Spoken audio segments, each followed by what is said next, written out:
Hello, everyone, and welcome to Googly Sports Live. And today we're going deep into Gautam Gambhir's record as India's head coach.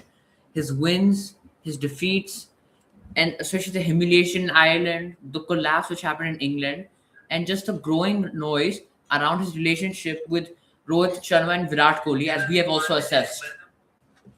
We'll break down what went wrong and, more importantly, what Gambhir must change in his coaching style to fix India's overseas record, which is not very good right now.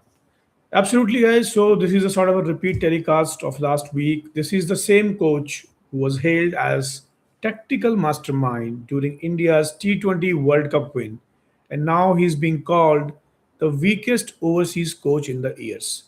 So Toshan, how did we get here?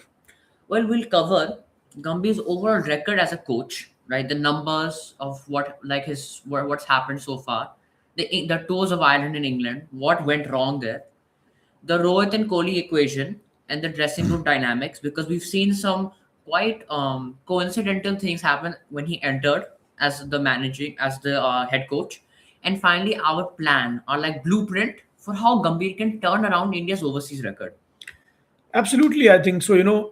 If you look at Gambhir's numbers, let's start with the numbers because they tell two very, very different stories. On one hand, Gambhir has an excellent T20I record as India's head coach, Yeah. 15 matches, 13 wins, 2 losses, with a win percentage of around nearly 85%. That's elite by any standards.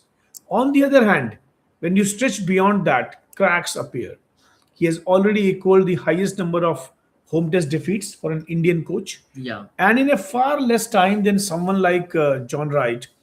And in ODI cricket, India even managed to lose a series to Sri Lanka, with memes even pointing out that India had virtually no ODI series win in that calendar year under him. So Gambhir's coaching tenure is a paradox: brilliant in short tournaments at home and fragile in longer formats, especially away from the home. Yeah, and we cannot just call this like transition pain anymore because like this now it's become a very clear pattern.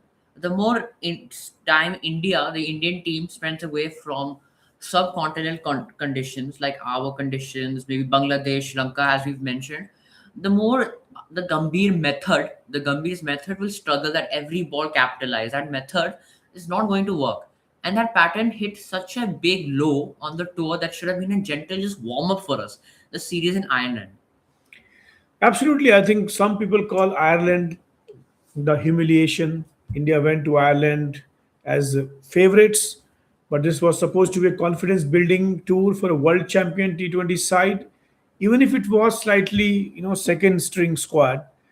Instead, it turned out to a 2-0 whitewash. India, in fact, Ireland, it was a B team. Their main players were not playing, so India was really washed away. No, I mean it was bad. No, it was not good. Critics called it Gambhir's biggest tactical failure. And when you study the series, the criticism isn't unfair. India overloaded the 11 with bits and pieces, all rounders, instead of solid middle order batters. Bowlers like Prasidh Krishna went from plenty, and roles for players like Washington Sundar was so unclear. Like they were all confused. What were they supposed to do? What was supposed to happen? Captaincy decisions under Shreyas Iyer, the field placements, the bowling changes looked like reactive. They were not proactive. They were not set. He was just reacting to what was going on in the game. There was not a set plan. And then what stood out the most was Gambhir's team selection and preparation. Analysts like Sanjay Majrekar pointed out that India desperately needed a pure middle order batter rather than a tail of long players who can ball a bit and bat a bit. This is not going to work. And that's a coaching failure because selection is the head coach's fingerprint. If your batting order is full of players with smaller skill sets and no stabilizer, then collapse aren't an accident. They're built into your design, they're built into your system. And if that was the warning sign in Ireland, the England leg of tour was full blown arm. One washed out 4-0, and then even in the ODIs also, despite the fact that Rohit and Kohli were there, we were just 2-1. Yeah, and I mean it's just disappointing because as I want to mention one more thing, I've mentioned this that India they keep going for a T20 players from IPL. They keep selecting based on the IPL, and this is not a good thing because the IPL is such flat pitched.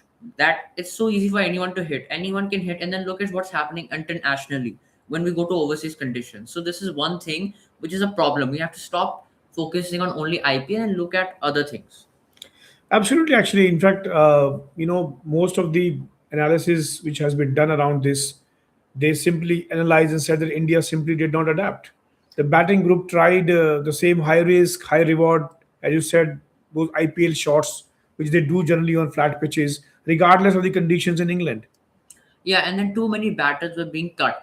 Front foot, aggressive players who didn't have a plan B when the ball moved in the air off the seam. They just didn't have a plan B. Even Gambhir himself admitted that adaptability was a work in progress. I mean, what does this mean? Like, you cannot say adaptability is a work in progress. A team has to know how to adapt, because this is shows significant coaching failure, that we are making our players too used to one pitch and they're not able to adapt. This was not the case like 5 years ago.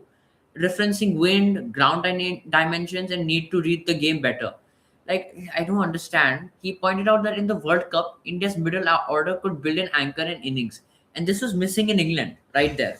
Absolutely, I think and this points out to more deeper coaching issues. And when I say deeper coaching issues, I mean the real problem is you can't go to overseas with one batting philosophy. A modern coach has to prepare multiple game plans, fast scoring on flat decks, attritional cricket on semi-friendly pitches, and contingency plans for the early collapses. Yeah, and in England, India looked like a team which just rehearsed like one script. Like, if something went wrong, we cannot do anything. High tempo, early domination, and then they like it's like they never rehearsed. They never had a plan for when something would have went wrong, something which could have went wrong. And we cannot only blame the players. We cannot blame the players for this. This is mostly on the coaching staff, because the players are being taught what to do, and if they're just following. The coaching staff has not done what they're supposed to do. In fact, now as we talk, they have changed the coaching staff. I think Ryan Descothi, who was our fielding, has gone back to KKR, and there's another coaching person who's our batting coach has also moved out. Now the new selector VVS Lakshman is coming in place of Ajit Agarkar. So there are changes happening. From 15th of August, India's test match is starting with Sri Lanka, right? So that would be another thing, which is while we are talking about ODI and T20s, but in just in a week's time, we will have test matches being coming in, and to win in Sri Lanka will be very difficult. Yeah. So, see, when we are taking this topic of a dent in Gambhir's reputation, you can't talk about Gambhir's tenure without mentioning the Rohit and Virat Kohli equation, which is going to be very important, especially when it comes to ODI cricket. And the reports and talk show have repeatedly raised this possibility of rift, not just between Rohit and Virat, but between them and Gambhir himself. Yeah, there were stories that BCCI was concerned about social media trolling of the coach, and then like the friction inside the leadership group. Gambhir has been portrayed as being against both Rohit and Kohli in some commentary and retirements. And in Gambhir's own words, during his first year in charge, both Rohit and Kohli announced the retirement from Test cricket, and also Ashwin. He middle of a series announcing your retirement is very weird thing. Just ahead of the England series, and Ashwin was doing another series. I don't remember, but then this timing raised eyebrows. This timing raised concern. Was it individual choice, or was it just discomfort for Mm. because of Gambhir's regime, or Gambhir just coming into the head management? Was that the reason why they left? We don't know. But Gambhir himself hinted that he may not have handled his relationships with them the way he would have liked. Right. I think see, when it's about the difference in the two generations. When two generational leaders feel misaligned with the coach, like Rohit and Virat are generational leaders, and if they are misaligned with the coach, it does not just affect their one format. It also impacts the culture, clarity of the roles, and buy-in of for the coach's plan for the people who are already playing in the team. Yeah, and it not only impacts like if the senior players don't fully believe in like the overseas strategy that he's bringing, everyone else around the team, because Kohli and Rohit, they're senior players, they're very respected. They'll feel uncertainty. They'll be like, oh, okay, our senior players don't feel confident. What should we do? And then this will cause hesitation. This will cause poor decision making under pressure, and then this will just show let's just fragmented leadership on the tour and just not organized and clear minds, which will affect the playing during the pitch. So what Gambhir must change, not only for T20 or ODI or Test matches, but an overall way, what he should change.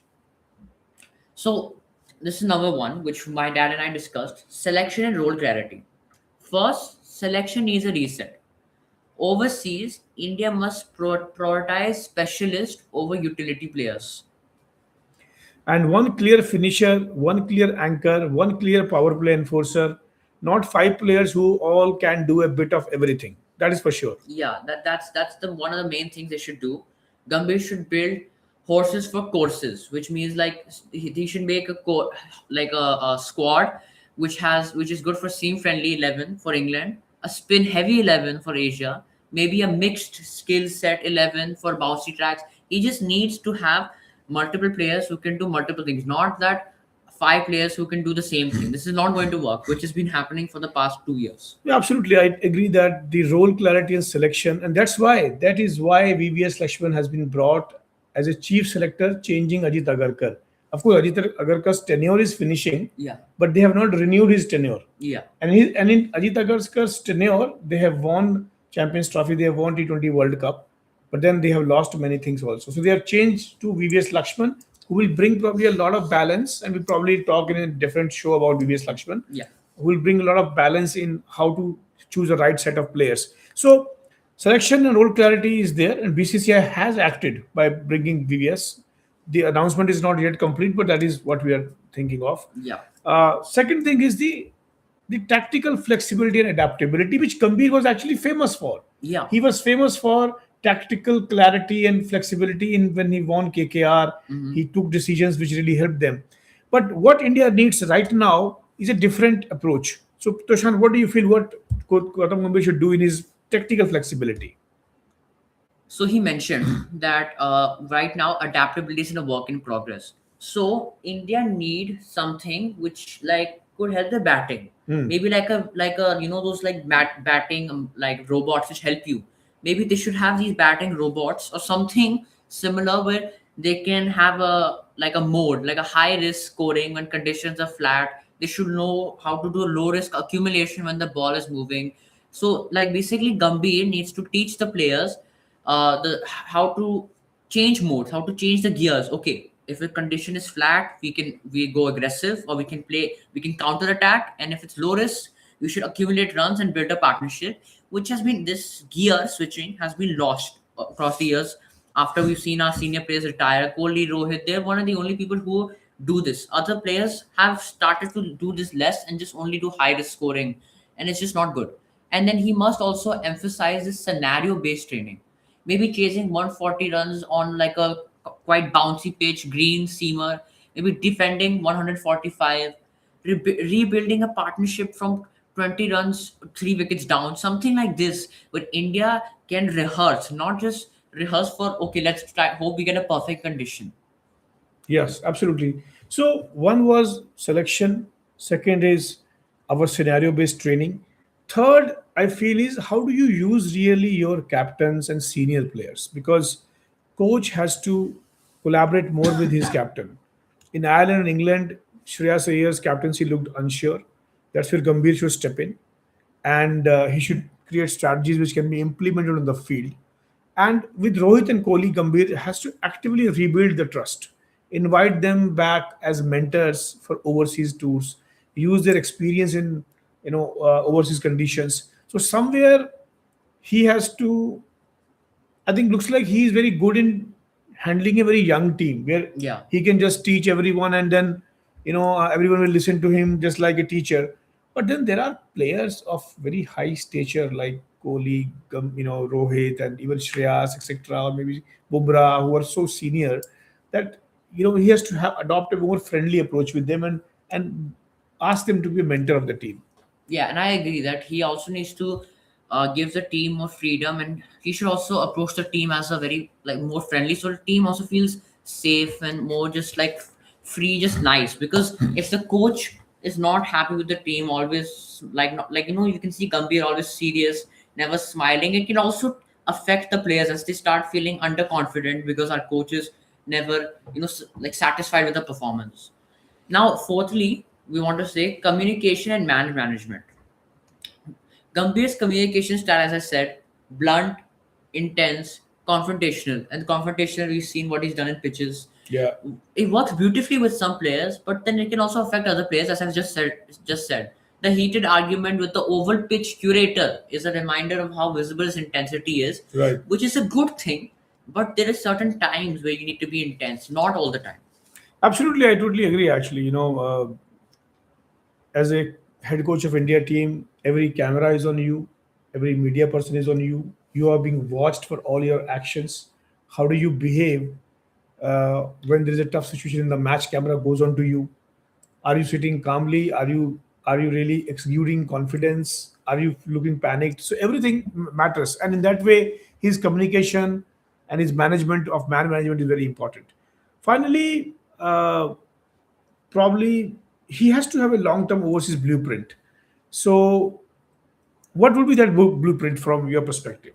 So the blueprint or the plan, which we have discussed, is that India need a explicit overseas plan, especially under Gambhir, a clear list of overseas specialists with guaranteed backing. He has to back the players. You cannot be just shifting them around randomly, hoping that one player will perform.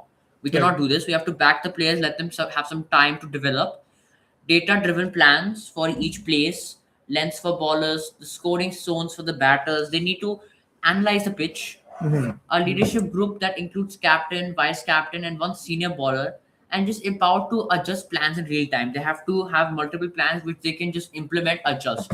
And actually, if Gambhir can combine his aggressive mindset with some more better adaptability, better man management, he has the tactical brain to be probably the most successful T20 coach of India, because he's the only person who's actually been quite helpful for India in T20.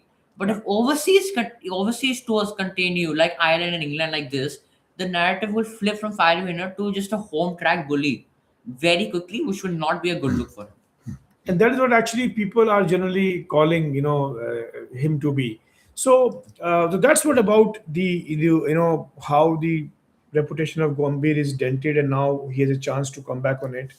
uh, Maybe let's also briefly actually talk about a topic or two three topics which are going to cover in detail probably next Yeah. time. One is we have to see that one VVS Lakshman comes in, Yeah. how and what kind of changes he will do, to see if he can make something possible, and that will be seen from next week. Can India really make to WTC final? Yeah. We have 9 matches left and we have to win 7 of them, Yeah. right? And out of those 9 matches, and I tell you what the 9 matches. Two, India is playing Sri Lanka in Sri Lanka. Yeah. Two, India is playing New Zealand in New Zealand, and five, India is going to play Australia in India. So now you can imagine, to win 7 out of those 9 is going to be a extremely a tough task. And in the month of August, when we have 2 matches with Sri Lanka and Sri Lanka, if we can win those 2 test matches somehow, right, then there is a chance. But I feel that it's very Yeah, difficult, I feel right? like right now it's, but yeah. So coming to WTC here, I feel like India really did mess up the WTC. What they've done, the players, they just didn't have, as we said, even in this, they didn't have specialists. They just have everyone who can do a bit of everything. And this is what it's very important in test to have specialists. Right. Someone who can anchor, someone who can be maybe counteractor, someone who can counteract someone, counterattack, someone who just stays on the crease. Just what I've been saying is that they need specialists who can perform, and not everyone just having the same role, because then it just doesn't give them clarity, doesn't give them organization. It's really hard to then win games with perfection. So we'll talk about. I think we'll closely follow the test matches one. The atmosphere is building towards the test matches now, Yeah. and then of course we have a lot of ODIs also coming in, which we'll keep talking, and we will very closely watch on the players they are including and suggesting to include, because this year WTC series definitely looks very tough. But if Gautam can still, out of those 7, can make a turnaround, 4 test matches overseas, 2 in Sri Lanka and 2 in New Zealand. Even if we can draw the test series 1-1, Yeah. right? And in India, with Australia, if they can win the series 3-2, or let's say 3-1, Yeah. or even 2-1 or 3-1 or something. So which means we are saying that if India can win even 5 test matches out of 9, that could be a good scorecard or grading or report card for Gambhir. Yeah. But if India loses 2-0 in Sri Lanka, 2-0 in New Zealand, If they lose two and they zero, win, let's say 3-2 in India, then it will be like only winning 3 out of 9 matches. That will be poor one. and then it's also that okay, we're only winning in India where we can decide the condition. Like, so it's just, I think we will next time we'll discuss about what VBS Lakshman will bring to the table as a great test batter, and of course he did ODI as well, but a great test batter, great player for India, and we can see what he'll bring, what he'll think, and we'll do a further analysis. But today this is the end of the stream. Thank Yeah. everyone for joining, watching, and we'll see you next time. Thank you so much. Thank you.